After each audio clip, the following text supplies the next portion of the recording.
जैसी संगत वैसी रंगत। अंग्रेजी में कहावत है, as the company so the colour. सब लोग जानते हैं कि जैसा हम संग करते हैं वैसा हमारे ऊपर उसका रंग भी चढ़ जाता है। इसलिए आप देखिए किन लोगों का आप संग कर रहे हैं, किनके साथ आपका डेली उठना बैठना है, आपके दोस्त यार कैसे हैं।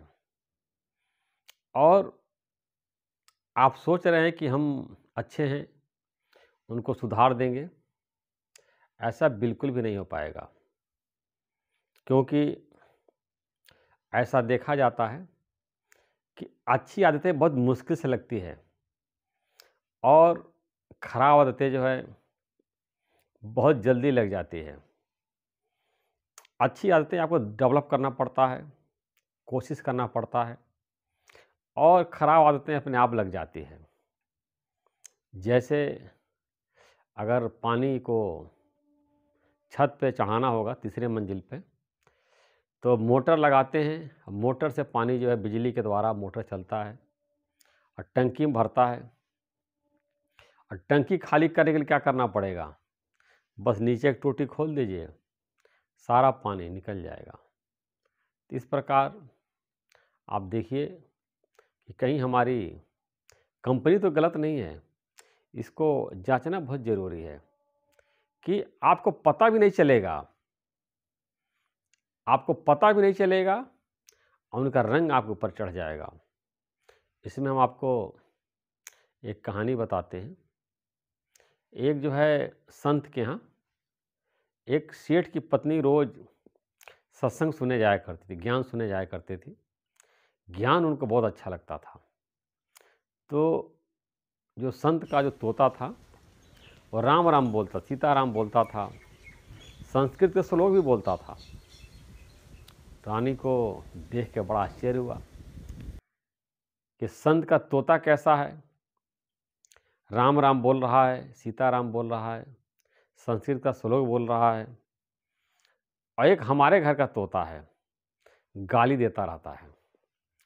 तो रानी ने ब्राह्मण से कहा, हे ब्राह्मण देवता, हे संत, हम चाहते हैं कि जो हमारा तोता है ये जो हमेशा गाली देता रहता है, आपके तोते के साथ 1-2 महीना रख दें, तो ये भी राम राम बोलना सीख जाए, संस्कृत बोलना सीख जाए, इसकी गंदगी आदतें छूट जाए। तो संत ने कहा, कोई बात नहीं, अपना तोता लाइए, हमारे तोते के साथ रख दीजिए। तो दोनों तोते को एक ही पिंजरा में रख दिया गया। जो सेठ की पत्नी थी उसका तोता और जो संत का तोता, तो दोनों एक पिंजरा में रहने लगे।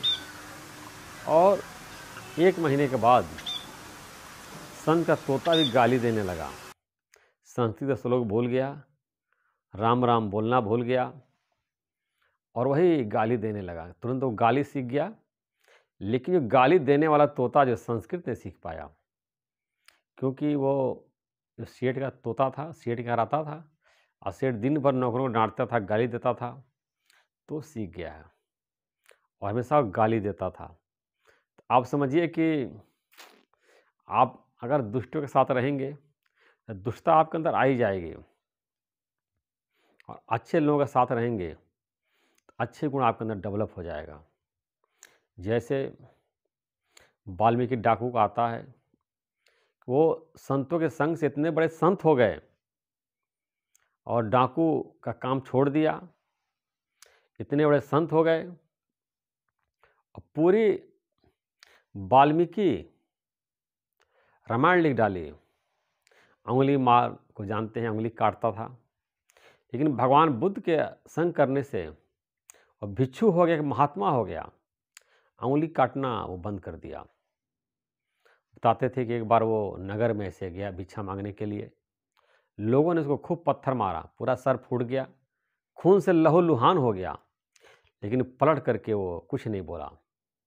जब लौट करके आया तो भगवान बुद्ध ने कहा, आज ये जो है इसके सारे पापों का प्रायश्चित हो गया, प्रायश्चित कर लिया। इतना बदलाव होता है जब महापुरुषों के संग में आते हैं, तो हमारे अंदर इतना क्रांतिकारी परिवर्तन होता है कि हमको अपने जैसा बना लेते हैं और हमारे सारे अवगुण जो है चले जाते हैं। और चोरों का, बेईमानों का और शराबियों का, जुआड़ियों का, गंदे लोगों का, जो पान खाने वाले हैं, गुटखा चबाने वाले हैं, चेन स्मोकर हैं, उनका उठेंगे, बैठेंगे, जो सिगरेट 4 बार पी रहे हैं, तो धुआँ सूंघते-सूंघते आपको पीने की आदत पड़ जाएगी। शराबियों के साथ बैठेंगे, रोज़ उनसे मिलेंगे-जुलेंगे, तो आओ एक पैग तुम भी पियो। धीरे-धीरे शराब पीने की आदत डाल देगा, शराबी बना देगा। जुआड़ियों को दोस्त बनाएँगे तो जुआ खेलना सिखा देगा। सब गंदी आदतें आपके अंदर डेवलप हो जाएँगी। लेकिन अगर कोई अच्छा स्टूडेंट है, अगर पढ़ने वाले का संग करता है, पढ़ाई करने वाले का, तो पढ़ाई में अच्छा हो जाता है, टॉप कर जाता है। या किसी क्रिकेटर का संग कर लिया तो क्रिकेट बढ़िया खेलने लगता है। फुटबॉलर का संग किया, फुटबॉलर बन जाता है। किसी व्यापारी का संग किया, बिजनेसमैन बन जाता है। और चोर का संग करने से वो चोर हो जाता है। तो संग का जो है बहुत ही बड़ा असर पड़ता है। एक और दृष्टांत आपको बताते हैं। एक बार जो है एक शेर का बच्चा गलती से जंगल में भटक गया और वो बकरियों के झुंड में चला गया। बकरियों के साथ रहने लगा, बड़ा हो गया। और शेर होते हुए, आप ताजुब मानेंगे, शेर होते हुए और म्याऊं म्याऊं बोलने लगा बकरियों की तरह। तो एक बार जो एक शेर उधर से गुजर रहा तो देखा, अरे तो शेर है, ये तो बकरियों के साथ रह रहा है, इसको तो हमारे साथ रहना चाहिए, ये तो हमारे जैसा है। तो शेर ने उसको बुलाया, कहा इधर आओ, कि तुम बकरियों के बीच में क्या कर रहे हो? तुम तो शेर हो, तुमको शेरों के साथ रहना चाहिए, क्या करना है? मैं बकरी हूँ, मैं करने लगा। नहीं तुम शेर हो, कहने मैं बकरी हूँ। अच्छा चलो मेरे साथ आओ। शेर जो उसको नदी के किनारे ले गया और कहा इसमें तुम अपना शकल देखो। जब शकल देखा तो कहा हाँ बिल्कुल शकल तो आपके जैसा है, ऐसा है कि मैं दहाड़ रहा हूँ तुम भी दहाड़ो। शेर ने जो है शेर की गर्जना की, तो दूसरा जो शेर था, जो बकरी के झुंड में बकरी में बोलता था, वो भी शेर की दहाड़ करने लगा, शेर जैसा हो गया। तो वही शेर बकरियों के संग करने से बकरी हो गया और शेर के संग करने से शेर हो गया। इस प्रकार संगत का जो है बहुत बड़ा असर पड़ता है। आप देखिए, एक मंदिर में चले जाइए जहाँ पूजा पाठ हो रहा, आरती हो रहा है, आप बैठे, आपका मन प्रसन्न हो जाएगा। वहीं 4 बदमाश बैठ कर के जुआ खेल रहे हैं, शराब पी रहे हैं, उनके बीच में बैठिए, उनका निगेटिव माहौल आपको दुखी कर देगा, अशांत कर देगा। तो अगर हम मुख से नहीं बोलते हैं तो मन के द्वारा भी रेजेज निकलती हैं, जो हमारे तक पहुंचती हैं। अच्छी रेजेज भी निकलती हैं और गंदी रेजेज भी निकलती हैं, जो हमारे मन को प्रभावित करती हैं।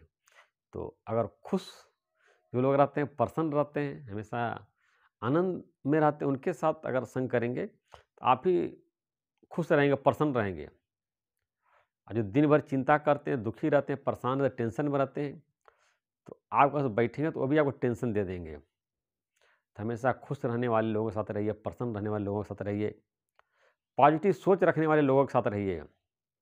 निगेटिव सोच रखने वाले, उल्टा सोचने वाले, खराब सोचने वाले, नकारात्मक सोच रखने वालों का संग मत करिए, क्योंकि आपको दुखी करेंगे, परेशान करेंगे।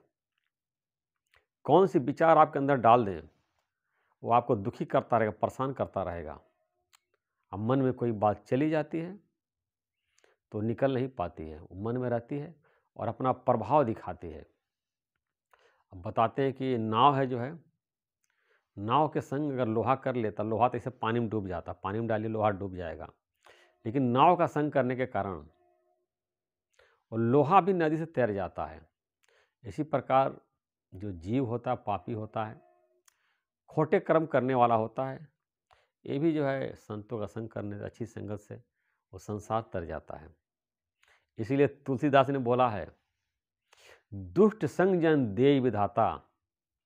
तुलसीदास जी भगवान से प्रार्थना करते हैं, विधाता से, जिन्होंने सृष्टि का निर्माण किया, हे भगवान, हे विधाता, मुझे कहीं दुष्टों का संग नहीं देना। ये दुष्टों का संग जो है बहुत खराब होता है। इसीलिए भगवान जी अपने भक्तों को अच्छे संगति में रखते हैं, भगवान के भक्तों के बीच में रखते हैं, संतों के बीच में रखते हैं। अब देखिए, आप कहीं 10 लोग बैठे हुए हैं, एक आदमी जो है किसी का मर्डर करके या चोरी करके आज पुलिस उसको ढूंढ रही है, बहुत परेशान है, बैठ जाए, जितने 4-5 लोग बैठे रहेंगे उनको अशांत कर देगा, परेशान सब लोग हो जाएंगे, पता नहीं कुछ बोलेगा नहीं, तभी केवल बैठा रहे, उसके वाइब्रेशन जो माइंड से निकलेगा, जो निगेटिव विचार निकलेगा, सबको अशांत कर देगा। और कोई जो है मैच जीत करके आया है, भले वो मोहल्ले वाला मैच हो, आकर के 10 लोगों के बीच में बैठ जाए, अंदर से खुद से कुछ नहीं बोल रहा है, तो सबको आनंदित कर देता है। इस प्रकार आप जो है, जो एक कहावत है, जैसी संगत वैसी रंगत, तो आप देखिए किन लोगों के बीच में हैं, अपनी कंपनी को ज़रूर वॉच करना चाहिए। इसलिए आया है, you tell me your company, I tell you what you are. तुम अपनी कंपनी बताओ, हम तुमको बता देंगे तुम क्या हो। क्योंकि कंपनी से व्यक्ति की पहचान होती है, किन लोगों में उठता बैठता है, किन की वो संगति करता है। A man is known by his company. एक आदमी जो है अपनी कंपनी के द्वारा ही जाना जाता है, किस कंपनी में किस संगति में उठता बैठता है। इस प्रकार जो है आपको सबको, जो स्टूडेंट हैं, जो काफ़ी वयस्क हैं, कोई भी है, सबको जो है अपनी कंपनी ज़रूर जांचनी चाहिए कि हमारे अगल बगल कौन से हैं। और हम ऐसे लोगों को जानते हैं कि जो खराब संगति में पढ़ करके खराब आदतें सीख ली हैं। पहले वो नहीं थे, पहले बहुत अच्छे थे, बहुत सदाचारी थे, बहुत सज्जन थे, लेकिन जुआड़ियों का संग करके, शराबियों का संग करके, सिगरेट पीने वालों का संग करके वो शराब पीने लगे, जुआ खेलने लगे और चेन स्मोकर बन गए। और जब वो सत्संग में आए, गुरु के संग में आए, ज्ञान सुना, तो सब उनका छूट गया, शराब भी छूट गया, जुआ भी छूट गया, चेन स्मोकिंग छूट गई, एक अच्छे इंसान बन करके उभरे। तो इस प्रकार जो है हमेशा संतों का संग करना चाहिए। रामचरितमानस में, बिन सत्संग विवेक न होई, राम कृपा बिन सुलभ न सोई। जब हमको सत्संग मिलता है, सही लोगों का संग मिलता है, तभी हमारी विवेक जागृत होती है। और भगवान की कृपा के बिना सही लोगों का संगत नहीं मिलता है। इसलिए अब तुलसीदास की तरह आप भी प्रार्थना करिए, हे प्रभु, हे नारायण, कभी हमको दुष्टों का संग नहीं देना, हमको हमेशा अच्छे लोगों के संग में रहना, जिससे कि हमारा उद्धार हो, हम सही रास्ते पे चल सकें।